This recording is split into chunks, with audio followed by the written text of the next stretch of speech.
Lieutenant Commander Sarah Chun stood at the edge of the Naval War College auditorium, watching 1,000 uniformed officers take their seats.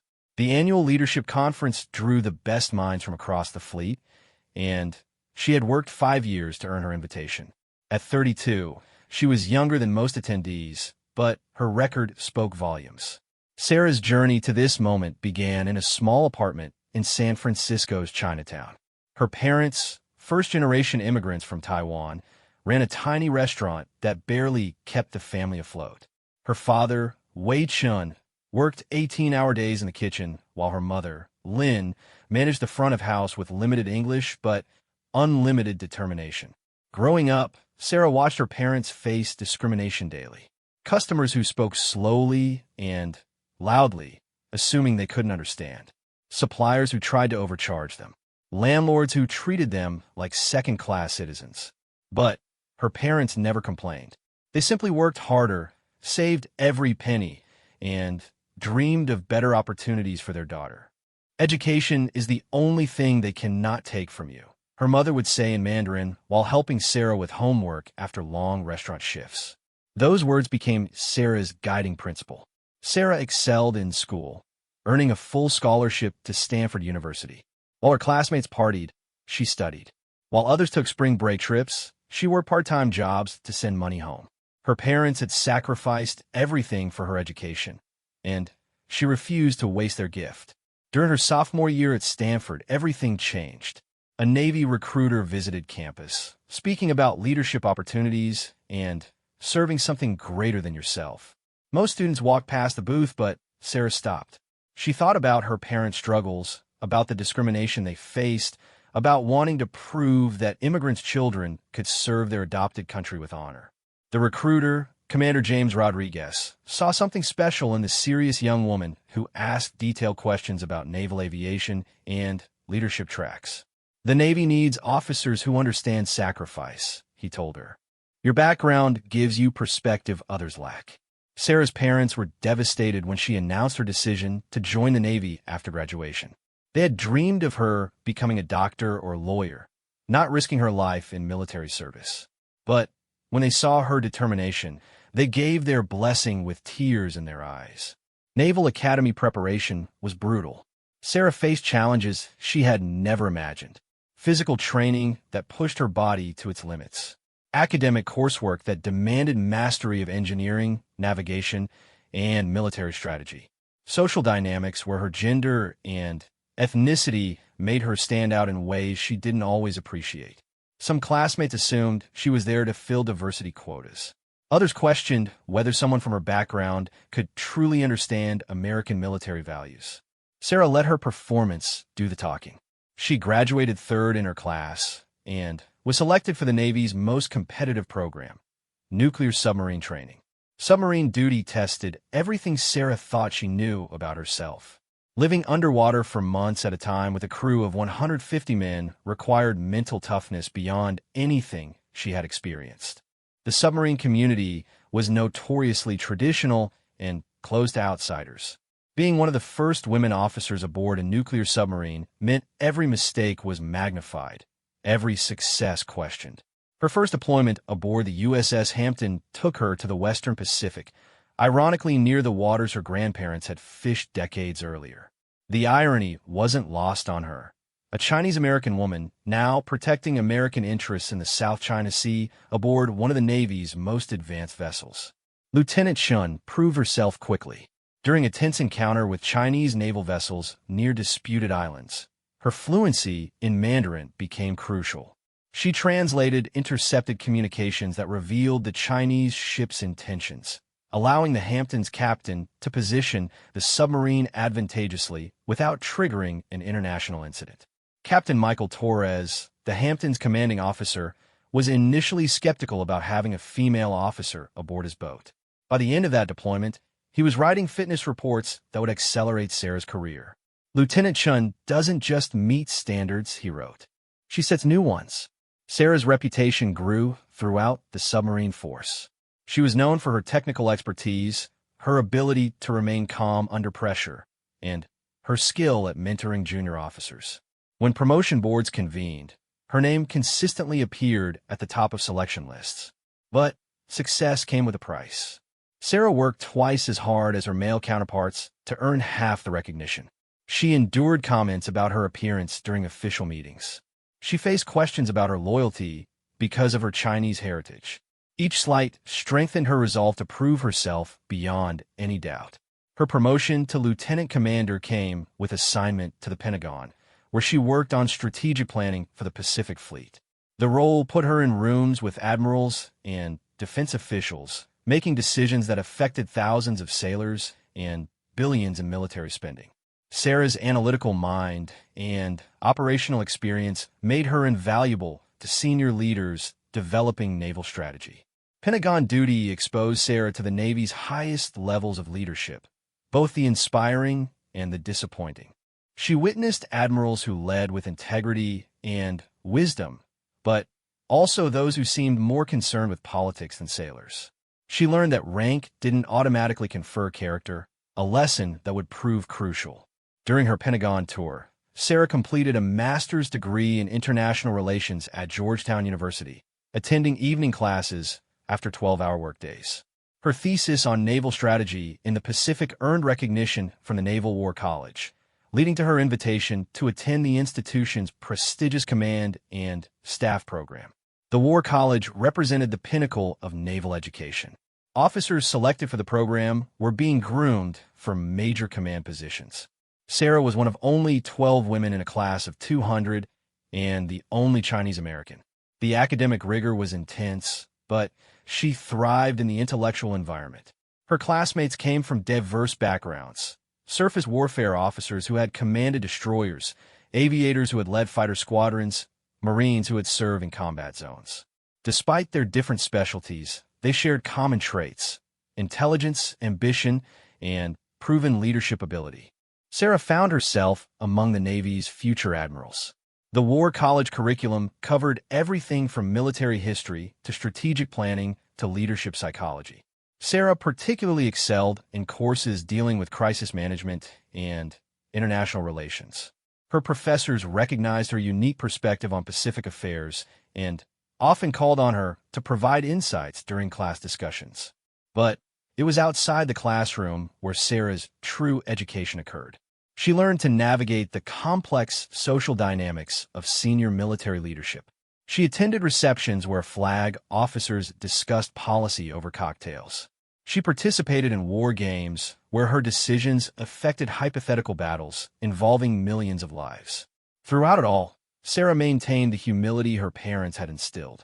She never forgot the restaurant in Chinatown or the sacrifices that brought her to this position. When classmates complained about assignment preferences or promotion timelines, Sarah remembered her father working through the night to provide for his family. The annual leadership conference represented the War College's most important event. Distinguished speakers from across the military and government would address the assembled officers. This year's keynote speaker was Admiral Richard Blackwood, a legendary figure who commanded respect throughout the Navy. Admiral Blackwood's reputation preceded him. He had commanded aircraft carriers, led task forces, and served as a theater commander during major operations.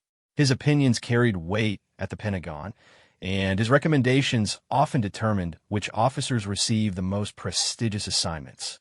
But Blackwood was also known for his traditional views and resistance to change. He had publicly questioned the integration of women into combat roles, and had made comments suggesting that diversity initiatives were lowering military standards. Many younger officers admired his operational experience while disagreeing with his social positions. Sarah had heard stories about Blackwood's treatment of junior officers, particularly women and minorities. Some described him as a demanding but fair leader. Others whispered about humiliating encounters where the admiral had dressed down officers in public, often focusing on characteristics they couldn't control. As the conference approached, Sarah felt both excitement and apprehension. This was her chance to learn from one of the Navy's most experienced leaders, but she also knew she might become a target for his attention. Her record was exemplary, but that hadn't protected other officers from Blackwood's scrutiny. The night before the conference, Sarah called her parents. Her father answered the phone with flowers still on his hands from the evening's bread preparation. Despite his limited English, he always asked about her Navy career with genuine interest. "Tomorrow is important day?" he asked in his careful English. "Yes, Dad." "Very important," Sarah replied. "I'll be in a room with some of the most senior leaders in the Navy." "You make us proud every day," her mother said, taking the phone. "Remember who you are and why you serve." Those words would echo in Sarah's mind as she faced the greatest test of her career.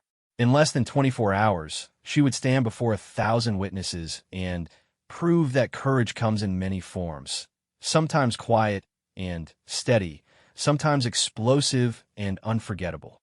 Sarah spent that evening reviewing her notes and preparing for the next day's sessions. She had no idea that she was about to become part of Navy folklore, that her actions would be studied in leadership courses for decades to come, and that a single moment of truth would define not just her career, but her character. The stage was set, the players were in position, and Lieutenant Commander Sarah Chun was about to discover what she was truly made of. Admiral Richard Blackwood's alarm rang at 0500 hours, just as it had every day for the past 40 years. At 63, he maintained the discipline that had carried him from a working-class neighborhood in Detroit to the highest levels of naval leadership. His daily routine was legendary throughout the fleet. 2 hours of physical training, precise grooming, and a breakfast of black coffee with 2 pieces of dry toast. The Admiral's quarters reflected his personality, sparse, organized, and dominated by photographs documenting a career spanning 4 decades. Images of him as a young ensign aboard the USS Enterprise. Ceremonies where he assumed command of increasingly important vessels. Meetings with presidents and foreign leaders. Each photograph told the story of a man who had dedicated his life to naval service. Blackwood's rise through the ranks was the stuff of Navy legend. Born to a steelworker father and a schoolteacher mother, he learned early that success required absolute dedication and unwavering standards. His parents, Thomas and Margaret Blackwood, instilled values of hard work, patriotism, and personal responsibility that would shape his entire worldview. Young Richard excelled at everything he attempted. High school valedictorian, Eagle Scout, star athlete in both football and track. When he received his appointment to the Naval Academy, his working-class neighborhood celebrated as if one of their own had won the lottery. In many ways, he had. The Academy in the 1970s was a different world from the institution Sarah Chun would later attend. It was exclusively male, predominantly white, and steeped in traditions dating back centuries. Midshipmen learned that leadership meant commanding respect through strength, that compromise was weakness, and that the Navy's mission was too important to risk on social experiments. Blackwood thrived in this environment. He understood the importance of tradition, the value of hierarchy, and the necessity of maintaining standards under pressure. His classmates respected his intellect and determination, while his instructors recognized leadership potential that would serve the Navy for decades. His first assignment as an ensign aboard the USS Forrestal introduced him to the realities of naval aviation. The carrier's flight deck was one of the most dangerous places on Earth, where split-second decisions meant the difference between mission success and catastrophic failure. Young Ensign Blackwood learned that in life-or-death situations, there was no room for uncertainty or political correctness. The 1967 fire aboard the Forrestal changed Blackwood forever. He was on deck when a rocket accidentally fired from one aircraft into another, triggering a chain reaction of explosions and fires that killed 134 sailors. Blackwood spent 18 hours fighting fires, rescuing wounded shipmates, and helping prevent the loss of the entire vessel. That day taught him that leadership meant making hard decisions when others hesitated. It meant maintaining order when chaos threatened to overwhelm. It meant accepting responsibility for outcomes, regardless of personal cost. These lessons shaped his approach to command for the rest of his career. Blackwood's subsequent assignments read like a history of American naval operations in the late 20th century. He served aboard carriers during the Iran hostage crisis, commanded a destroyer during the Tanker War, and led a carrier air wing during the Gulf War. Each assignment brought greater responsibility and confirmed his reputation as an officer who could be counted on when stakes were highest. His command of the USS Nimitz during the 1990s established him as one of the Navy's premier ship commanders. The Nimitz was the fleet's flagship, carrying more than 5,000 sailors and operating the most advanced aircraft in the world. Blackwood ran the ship with precision that amazed even veteran officers. Crew members told stories of the captain's attention to detail. He knew the names of hundreds of sailors, remembered details about their families, and could recite technical specifications from memory. His standards were impossibly high, but he applied them fairly to everyone under his command. However, fairness in Blackwood's mind meant treating everyone identically, regardless of background or circumstances. He believed that lowering standards for any reason undermined the military's fundamental purpose. When the Navy began integrating women into previously male-only roles, Blackwood supported the policy publicly while harboring private doubts about its wisdom. His concerns weren't rooted in personal prejudice, but in operational experience. He had seen how sexual tension affected unit cohesion during mixed-gender deployments. He worried that physical standards were being modified to accommodate women, potentially compromising mission effectiveness. Most troubling to him was the perception that political considerations were influencing military decisions. Blackwood's promotion to Rear Admiral came with assignment as commander of Carrier Strike Group 11, responsible for projecting American power throughout the Pacific. The role put him at the center of the Navy's most important strategic mission, while the region became increasingly contested. China's growing naval capabilities and aggressive territorial claims created new challenges for American forces. During his time as Strike Group Commander, Blackwood developed a reputation for demanding excellence from his subordinates while protecting them from bureaucratic interference. Officers who served under him described a leader who pushed them beyond their comfort zones while providing unwavering support when they faced criticism from higher headquarters. But Blackwood's protection came with expectations. He demanded that officers under his command reflect the Navy's highest values of integrity, competence, and dedication. Those who met his standards earned fierce loyalty and career-enhancing recommendations. Those who failed faced consequences that could end their military service. Lieutenant Commander Patricia Walsh learned this lesson during a 2010 deployment when her mistake in calculating fuel requirements nearly stranded a flight of aircraft over the ocean. Blackwood's response was swift and public, a verbal dressing down in the carrier's wardroom that left Walsh in tears and her career in ruins. Excellence is not negotiable, Blackwood declared to the assembled officers. When you accept responsibility for American lives and equipment worth millions of dollars, you accept the obligation to be perfect. Anything less is unacceptable. Some observers criticized Blackwood's harsh treatment of Walsh, arguing that honest mistakes were part of the learning process. But the Admiral's supporters pointed out that Walsh's error could have resulted in the deaths of 6 pilots and the loss of $200 million in aircraft. They argued that public accountability was necessary to prevent similar failures. Blackwood's philosophy extended beyond operational matters to personal conduct. He believed that military officers represented American values to the world and must maintain impeccable standards in all aspects of their lives. This meant perfect uniforms, precise military courtesy, and behavior that honored the traditions they had inherited. When Lieutenant Commander Marcus Johnson appeared at a formal dinner with a uniform that didn't meet regulations, Blackwood made him leave the event to correct the deficiency. When Commander Jennifer Rodriguez questioned his tactical decisions during a staff meeting, he relieved her of her position as operations officer within 24 hours. These incidents reinforced Blackwood's reputation as a demanding leader who tolerated no compromise with excellence. His supporters viewed him as a guardian of military values in an era of declining standards. His critics saw him as an inflexible traditionalist who used his rank to humiliate subordinates.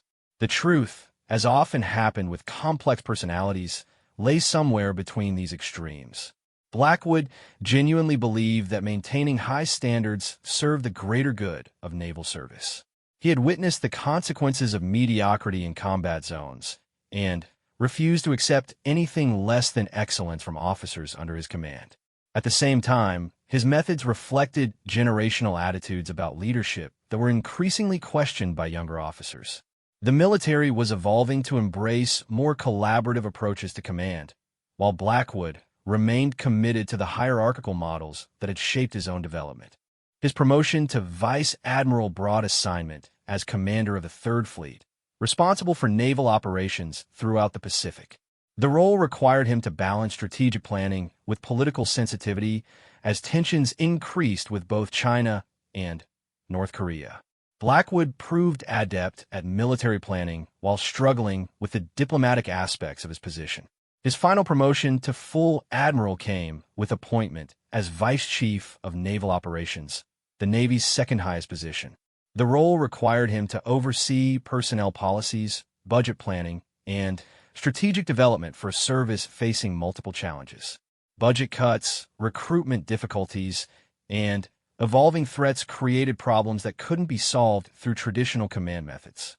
Blackwood approached these challenges with the same demanding standards he had always maintained. He pushed for increased training requirements, stricter promotion criteria, and enhanced accountability at all levels. His initiatives improved readiness in some areas, while creating friction with officers who felt his demands were unrealistic. The admiral's reputation within the Navy was complex and contradictory. Senior officers who had served with him praised his operational expertise and unwavering commitment to excellence. They credited him with maintaining standards that kept American naval forces superior to potential adversaries. Junior officers had more mixed opinions. Some viewed him as an inspiring leader who challenged them to achieve their potential. Others saw him as a relic from an earlier era who failed to understand modern military service. Almost all agreed that serving under Admiral Blackwood was an experience that would shape their careers permanently. His speaking engagements at military academies and professional schools were legendary for both their inspiration and intimidation. Blackwood spoke without notes, combining operational experience with passionate advocacy for military values. His presentations were masterclasses in leadership philosophy, delivered with conviction that left audiences either motivated or terrified. But behind the imposing public persona lay a more complicated man. Blackwood struggled with the changes transforming the military he had served for 4 decades. He worried that political correctness was undermining combat effectiveness. He feared that social engineering was replacing merit-based advancement.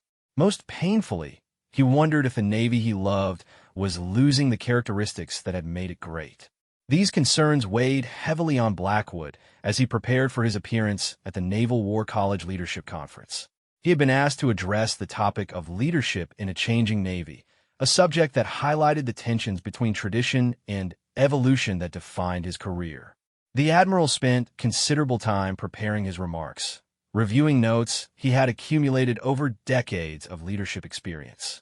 He wanted to inspire the assembled officers while challenging them to maintain the standards that had made the American Navy the world's finest fighting force.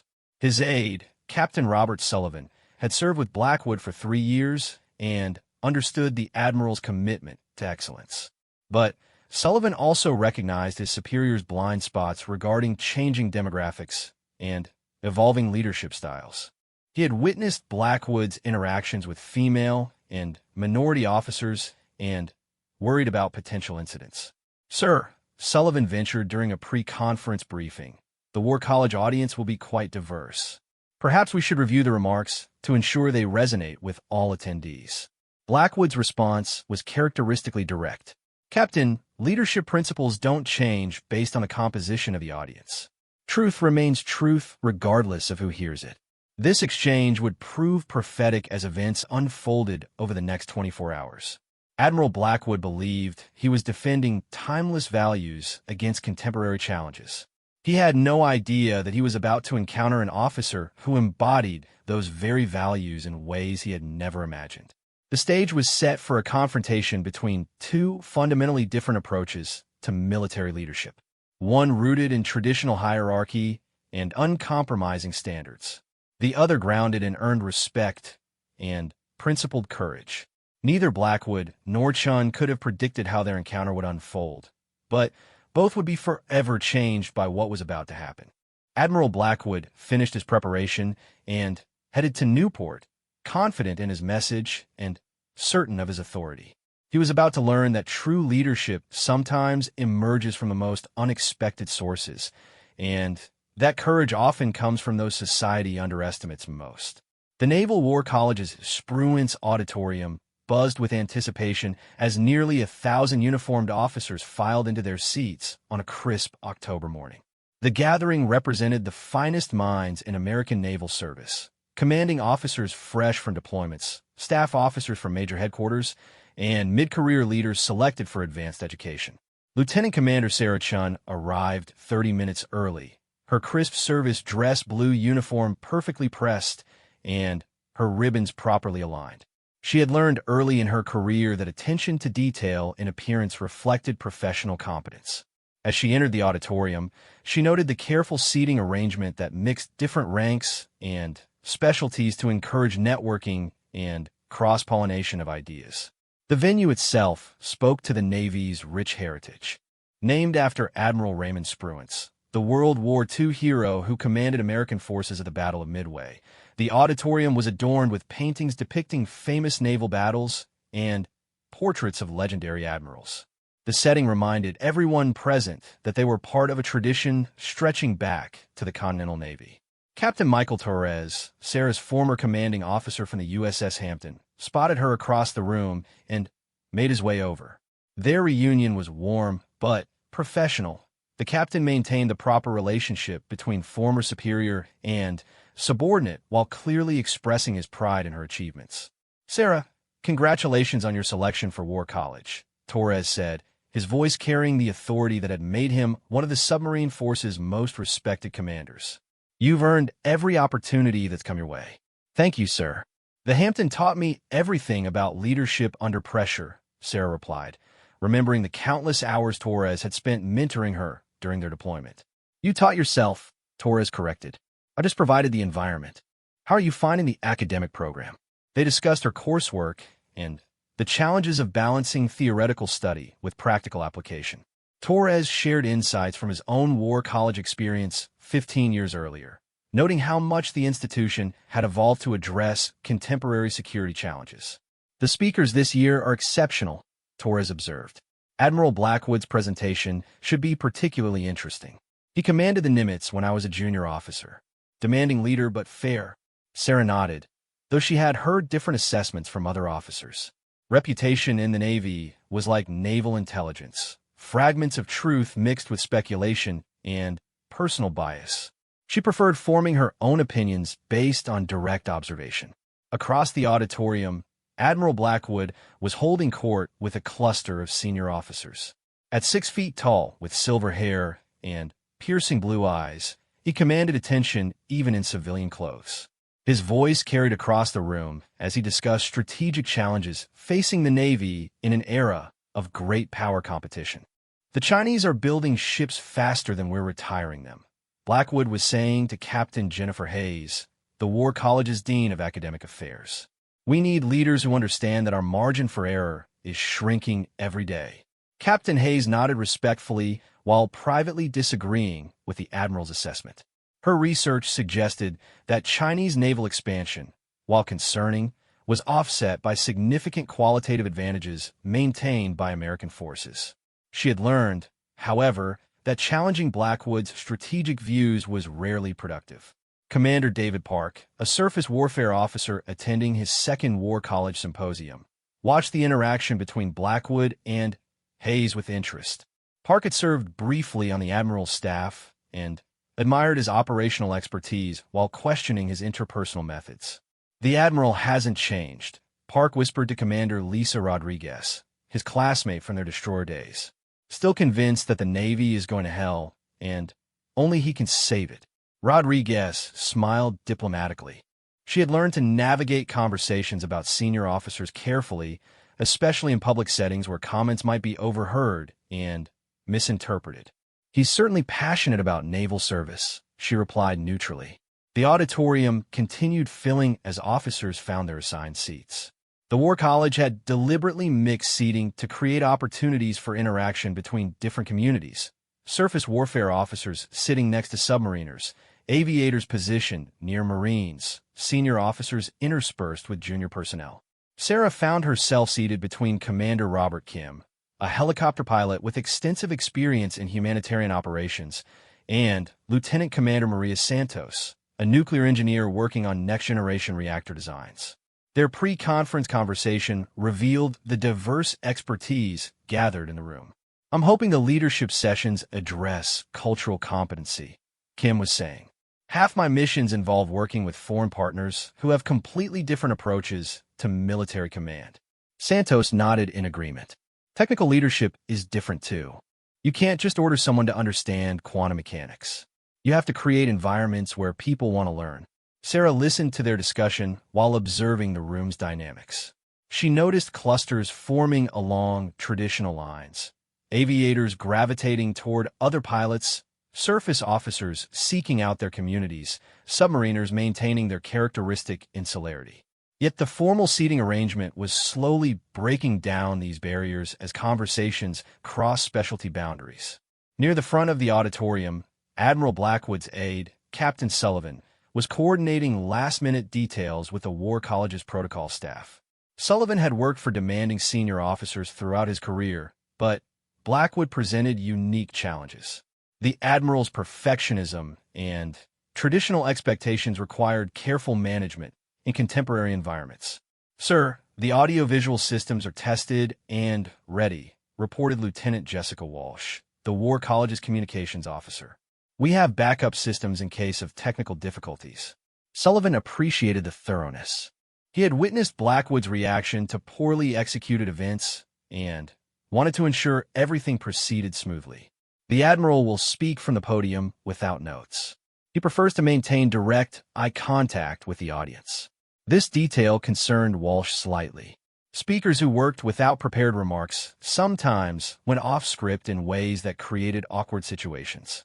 But Admiral Blackwood's reputation for precise speaking suggested this was unlikely to be an issue. The War College's superintendent, Vice Admiral Patricia Morrison, made her way to the front of the auditorium as the official start time approached. Morrison represented the new generation of senior naval leadership, the first female submariner to achieve flag rank. She balanced traditional military values with progressive approaches to personnel management. Morrison's opening remarks set the tone for the day's events. She emphasized the importance of adaptive leadership in an era of rapid technological and geopolitical change. Her words resonated with younger officers while respecting the experience and wisdom of veterans. "Leadership is not about the authority of rank," Morrison declared, her voice carrying clearly through the auditorium's sound system. "It's about the responsibility of service. Every officer in this room has sworn to support and defend the Constitution, and that obligation transcends personal comfort or convenience." The audience responded with polite applause, though Sarah noticed that Admiral Blackwood's expression remained neutral. She suspected he might disagree with Morrison's emphasis on adaptive leadership versus traditional command authority. Morrison introduced the day's first panel, focusing on strategic competition in the Indo-Pacific region.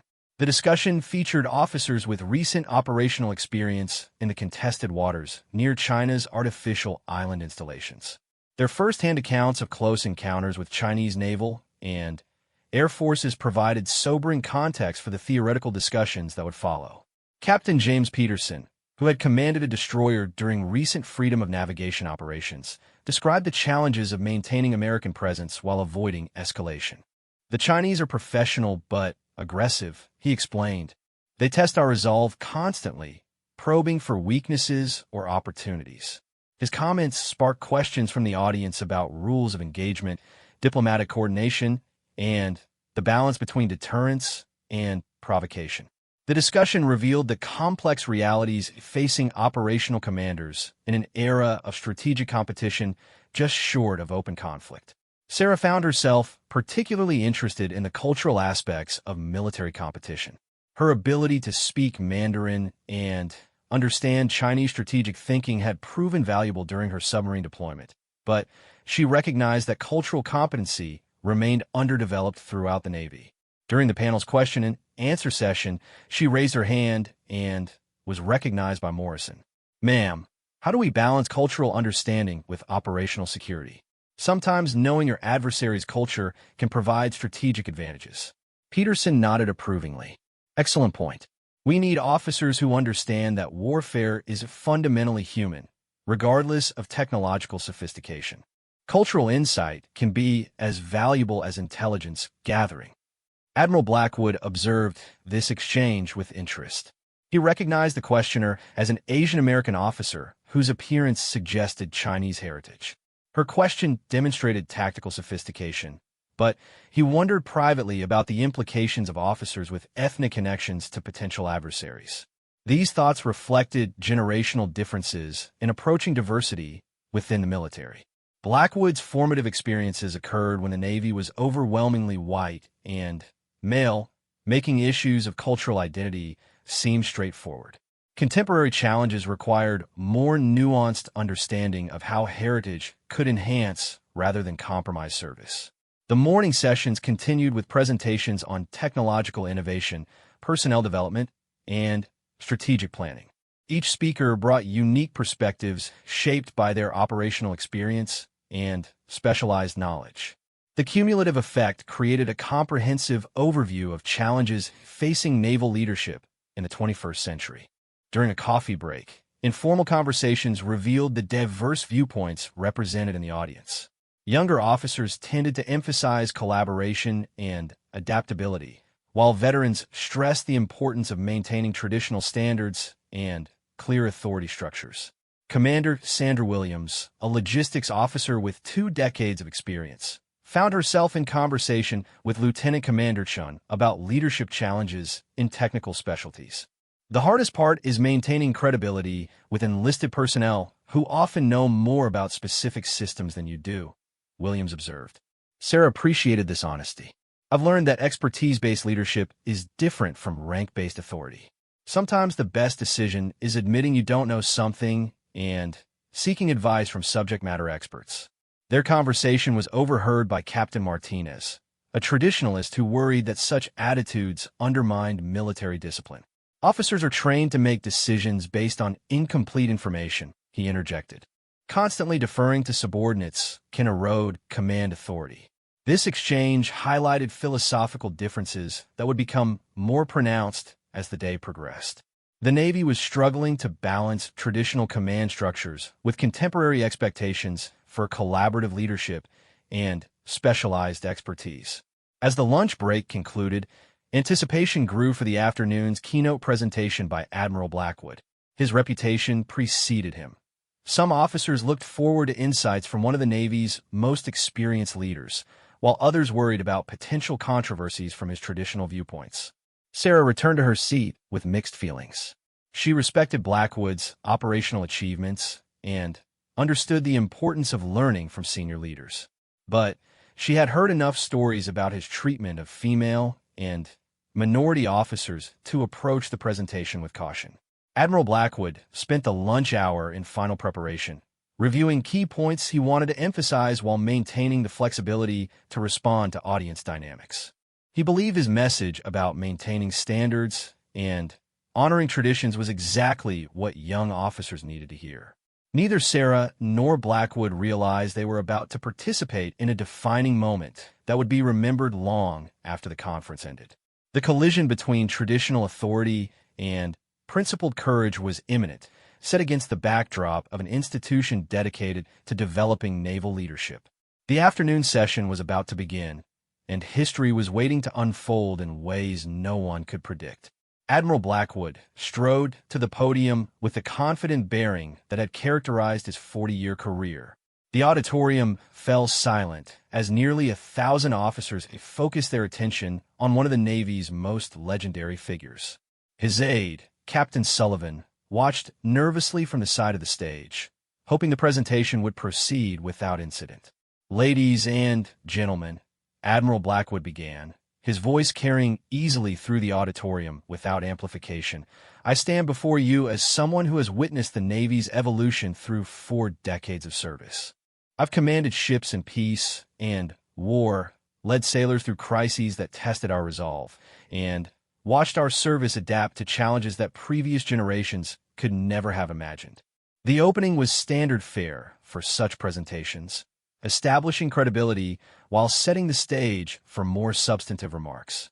Sarah Chun listened attentively, noting the Admiral's commanding presence and obvious comfort with public speaking.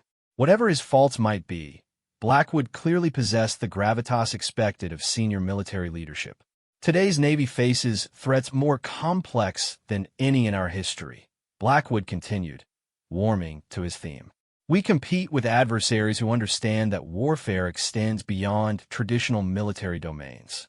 They attack our networks, undermine our alliances, and challenge our will to maintain global maritime supremacy. The audience nodded in recognition. Everyone in the room understood the challenges posed by China's growing naval capabilities, Russia's asymmetric warfare tactics, and the persistent threats from terrorist organizations and rogue states. These were not abstract policy discussions, but operational realities that affected their daily responsibilities. Meeting these challenges requires leaders who understand that excellence is not negotiable, Blackwood declared, his voice rising with intensity. We cannot afford the luxury of political correctness when American lives and national interests are at stake. We need officers who put mission accomplishment above personal comfort and national security above social experimentation. Sarah felt a chill as the Admiral's remarks took on an edge that seemed directed at recent efforts to diversify the officer corps. She glanced around the auditorium and noticed other minority officers shifting uncomfortably in their seats. The presentation was veering toward territory that felt personal rather than professional. I've watched standards erode in the name of inclusivity, Blackwood continued, now clearly departing from any prepared remarks. I've seen promotion boards more concerned with demographics than competence. I've witnessed the Navy compromise operational effectiveness to satisfy political masters who have never faced enemy fire. Captain Hayes, the War College's dean, exchanged worried glances with Vice Admiral Morrison. This was not the inspirational leadership address they had expected. Blackwood's comments were approaching the line between legitimate criticism and inappropriate prejudice. Commander Robert Kim, the helicopter pilot sitting next to Sarah, whispered quietly, "This is getting uncomfortable." Sarah nodded slightly while maintaining her professional composure, but she could feel anger building in her chest. "Let me share an example," Blackwood said, his eyes scanning the audience as if looking for a target. "Recently, I reviewed fitness reports for promotion consideration. I saw female officers rated as outstanding performers despite obvious deficiencies in physical standards.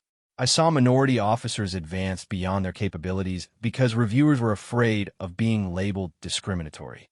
The auditorium was now completely silent, but it was the tense quiet of an audience watching a train wreck unfold. Senior officers in the front rows were visibly uncomfortable, while junior personnel seemed frozen between outrage and professional obligation to respect rank. Sarah's hands clenched in her lap as she recognized the implications of Blackwood's words.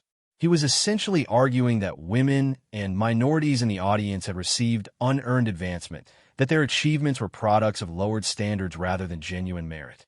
"The enemy doesn't care about our diversity statistics," Blackwood proclaimed, his voice now carrying an angry edge. "Chinese submarines don't adjust their tactics to accommodate our social justice initiatives. Iranian missiles don't recognize our commitment to gender equality. We need leaders chosen for their ability to win wars, not their ability to check demographic boxes." Vice Admiral Morrison half rose from her seat, clearly considering whether to intervene and in the presentation. As a female submariner who had faced decades of discrimination while proving her competence repeatedly, she found Blackwood's comments both personally offensive and professionally inappropriate. But before Morrison could act, Admiral Blackwood made a fatal error in judgment. His eyes fell on Sarah Chun, one of the few Asian faces in an audience dominated by white males. Perhaps influenced by recent tensions with China, perhaps driven by personal prejudices he had never examined, Blackwood decided to make his point more directly.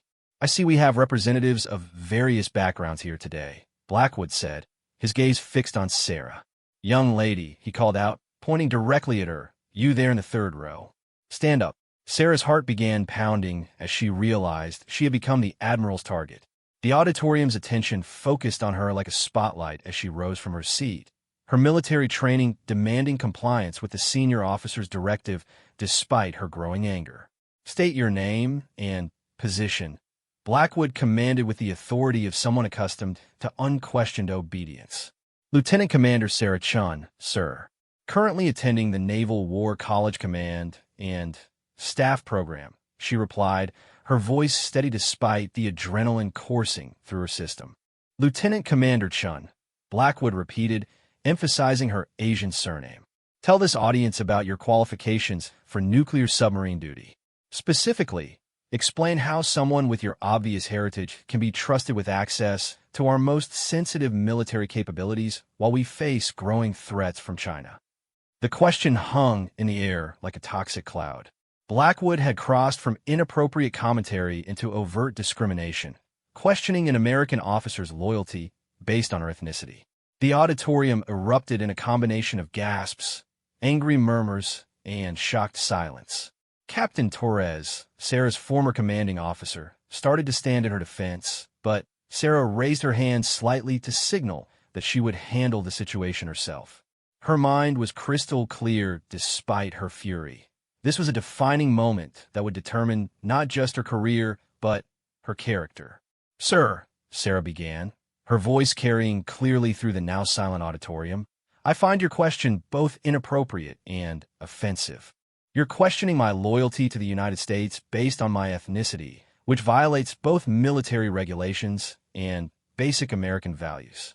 Blackwood's face flushed red with anger at being challenged publicly by a junior officer. "I'm questioning whether the Navy's promotion system is based on merit or political correctness," he shot back. "Your reaction suggests you're more concerned with being offended than addressing legitimate security concerns." Sarah felt the weight of 1,000 pairs of eyes upon her. Every officer in the room was watching to see how she would respond to this unprecedented situation. She thought of her parents working 18-hour days in their restaurant while facing daily discrimination.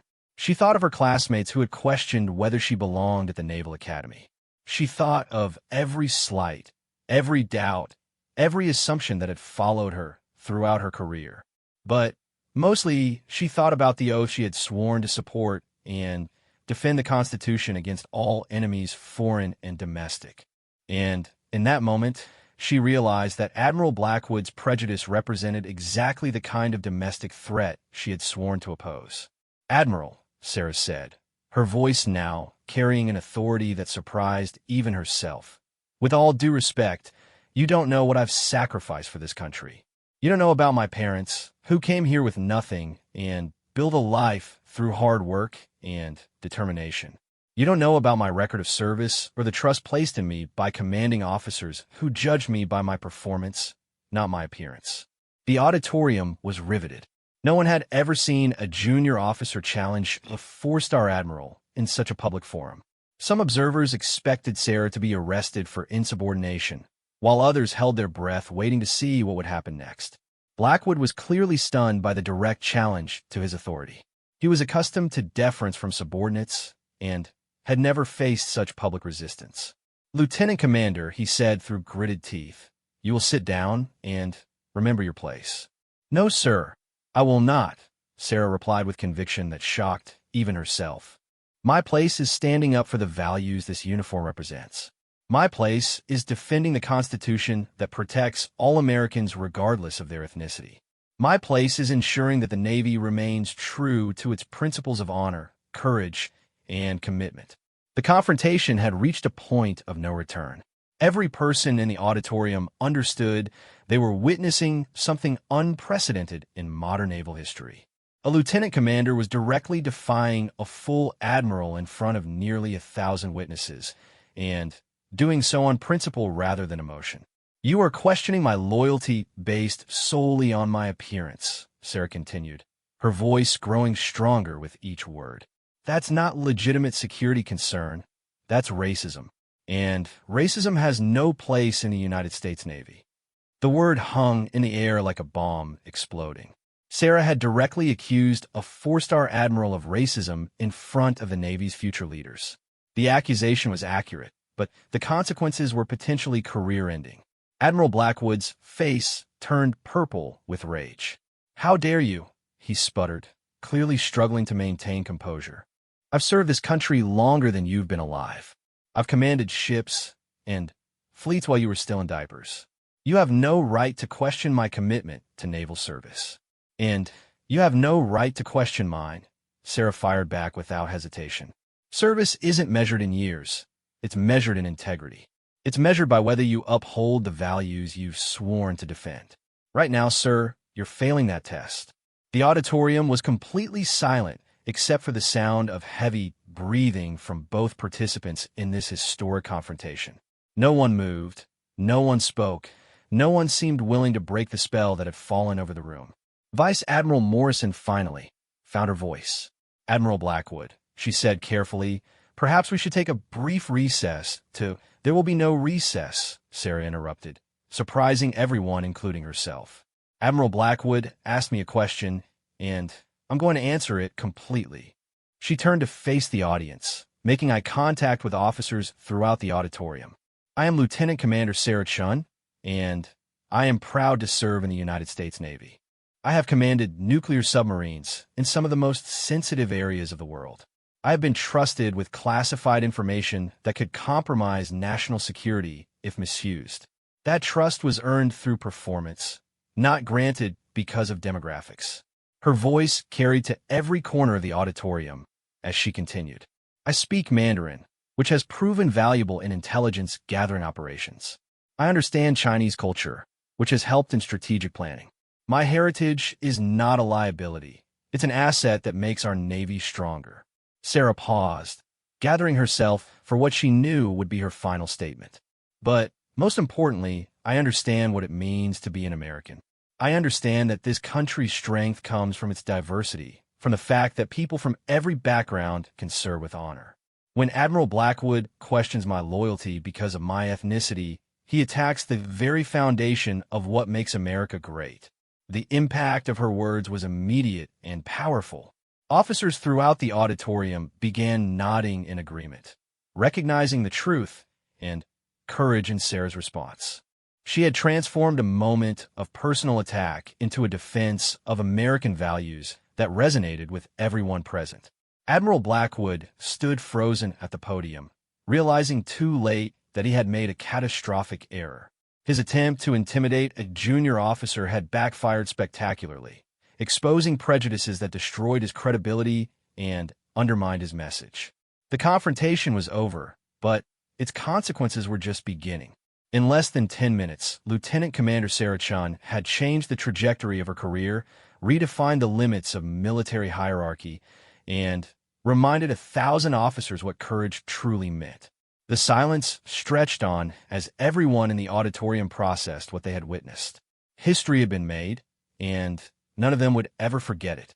The silence that followed Lieutenant Commander Sarah Chun's final words seemed to stretch for eternity.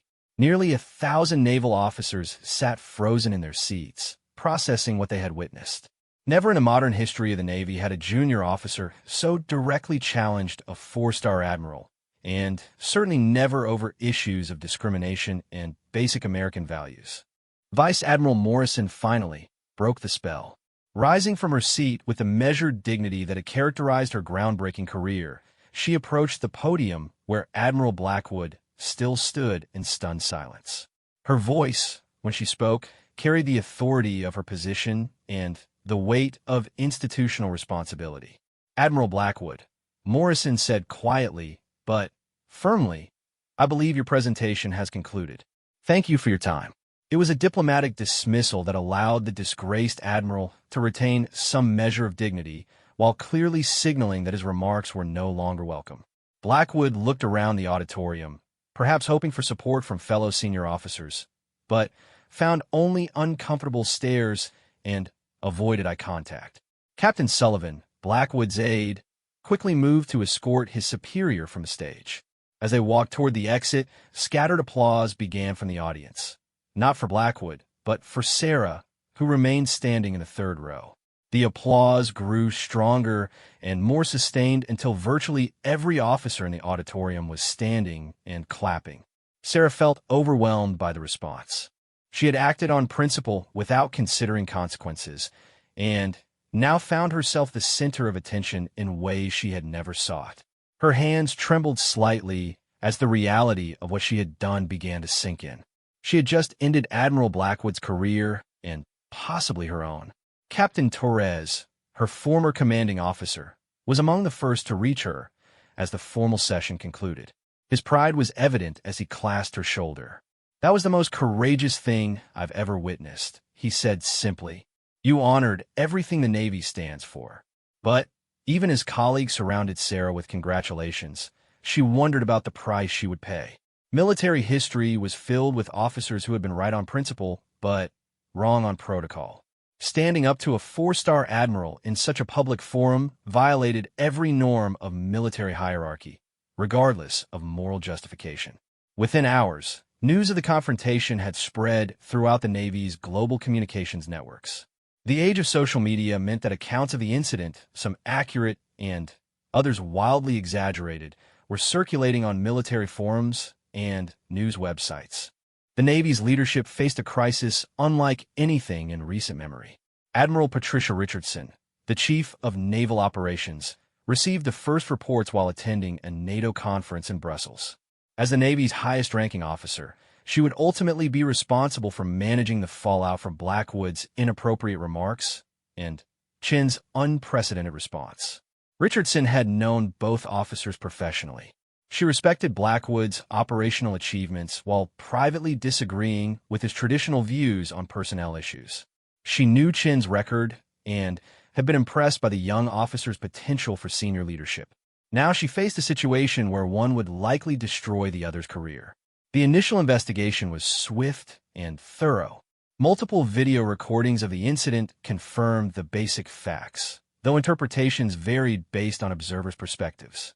Blackwood's questions about Chin's loyalty based on her ethnicity clearly violated military regulations prohibiting discrimination.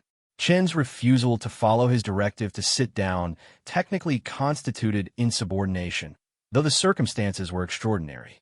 Captain Jennifer Hayes, the War College's Dean of Academic Affairs, found herself managing an institutional crisis.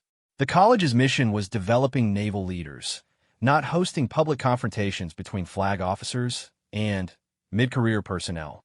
The incident threatened to overshadow the legitimate educational objectives of the leadership conference. "We need to control the narrative," Hayes told her staff during an emergency meeting.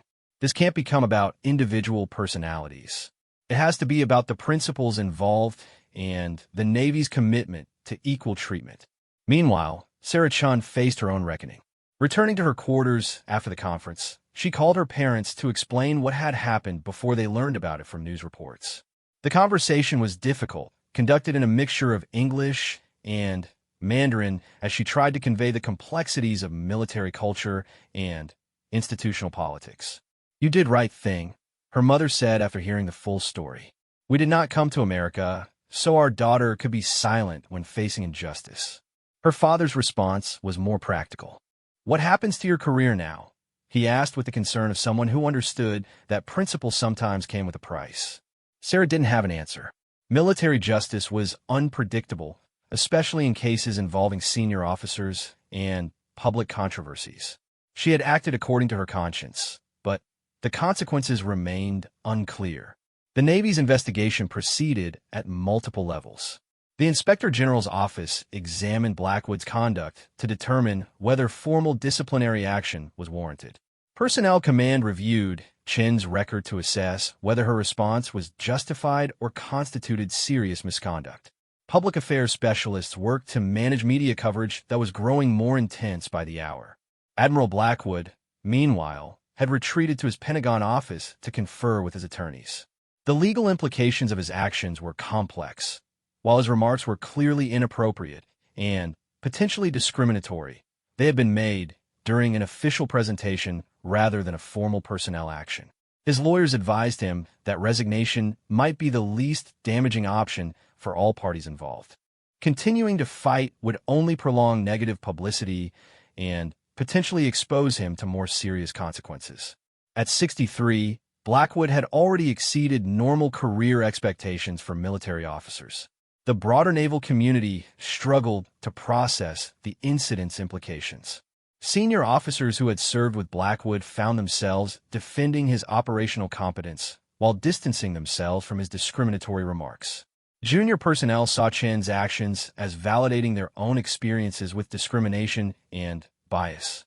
Commander Maria Santos, the nuclear engineer who had been sitting near Sarah during the conference, found herself fielding questions from colleagues about what she had witnessed.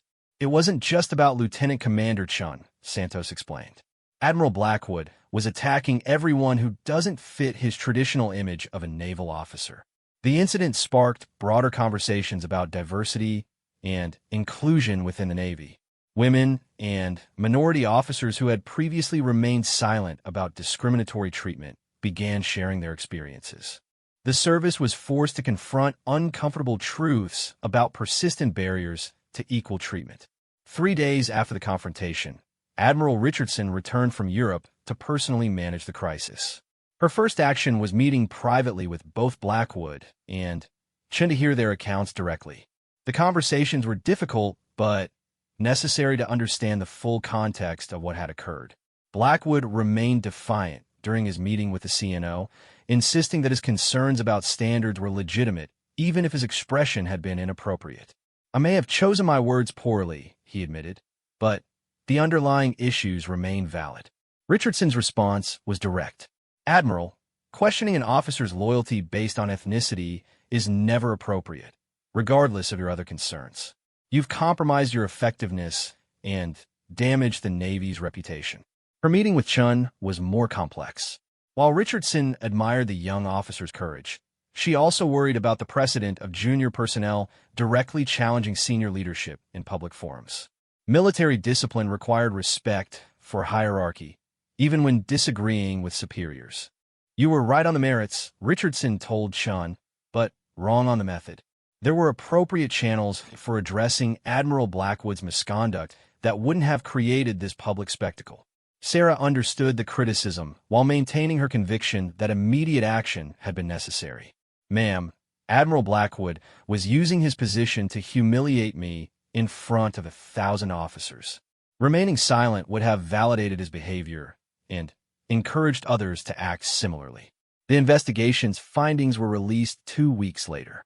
Admiral Blackwood was censured for inappropriate remarks that violated regulations prohibiting discrimination. While not criminally charged, the censure effectively ended his career. He announced his retirement within days of the report's release. Chen faced less severe consequences. The investigation found that while her refusal to obey Blackwood's directive technically constituted insubordination, the extraordinary circumstances provided mitigation. She received a formal reprimand that was placed in her personnel file, but would not prevent future advancement. The differential treatment reflected the Navy's recognition that holding Chun to the same standard as her superior would be fundamentally unjust. Blackwood had initiated the inappropriate behavior from a position of absolute authority, while Chun had responded defensively to protect her reputation and dignity. The incident's impact extended far beyond the immediate participants. The Navy implemented enhanced training programs addressing discrimination and bias. Senior leadership emphasized their commitment to equal treatment regardless of background. Most importantly, junior officers learned that standing up for principles could be both risky and necessary. Sarah's career, rather than being destroyed, was actually enhanced by the incident.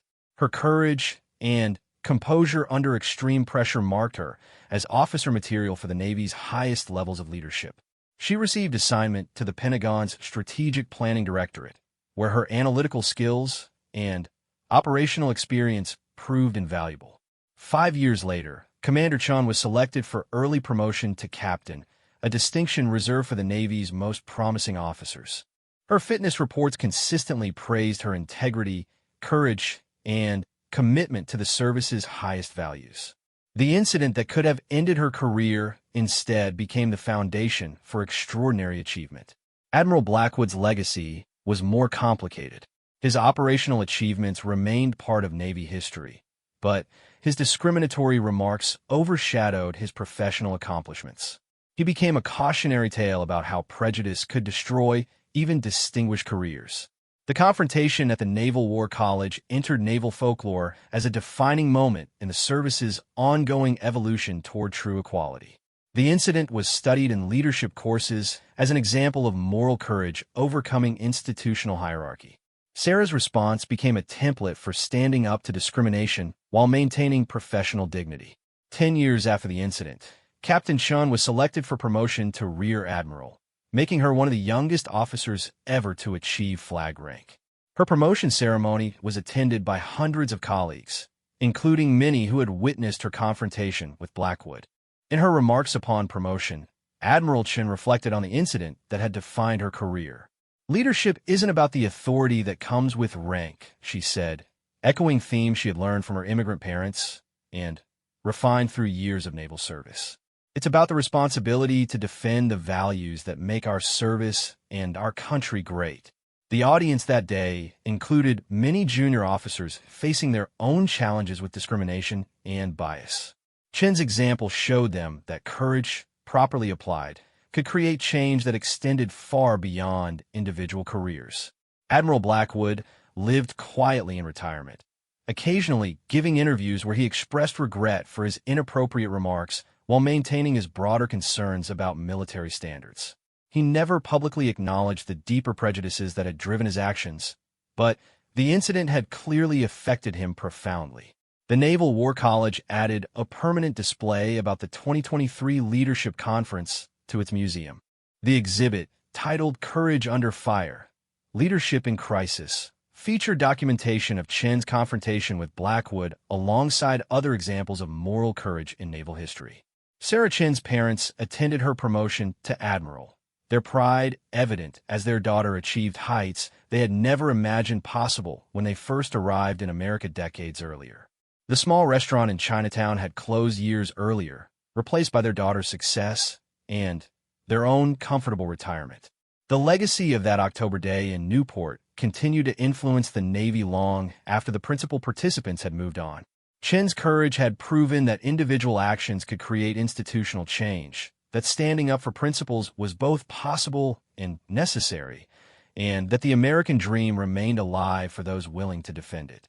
The confrontation had lasted less than 10 minutes, but its impact would be felt for generations.